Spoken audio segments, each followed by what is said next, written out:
Владата,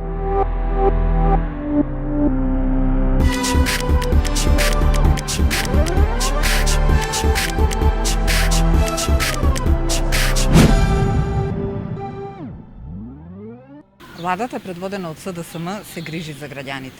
Деновиве е представен новиот предлог на Закон за материјално обезбедување на невработените лица поради приватизација на предпријатијата со доминантна сопственост на државата.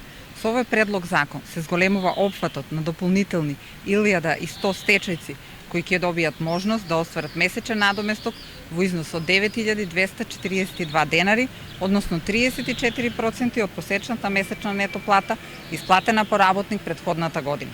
Со последната измена која се донесе, речиси 13.000 лица ќе добијат материјален надоместок до вработување или до пензионирање. Овој предлог закон е подготвен во директна комуникација со граѓаните, како и од анализа на досега поднесените барања, според кои е дојдено до сознание дека на некои наши сограѓани им недостигале само неколку месеци за да го исполнат условот од 15 години работен однос во предпријатија со доминантна сопственост на државата, поради што истите луѓе не можеле да го остварат ова свое право досега. Определбата на владата на целосна фокусираност на социјалните политики кон сите наши граѓани од ранливите категории продолжува и во наредниот период.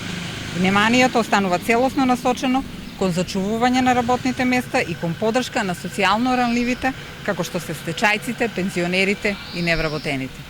Ви благодарам.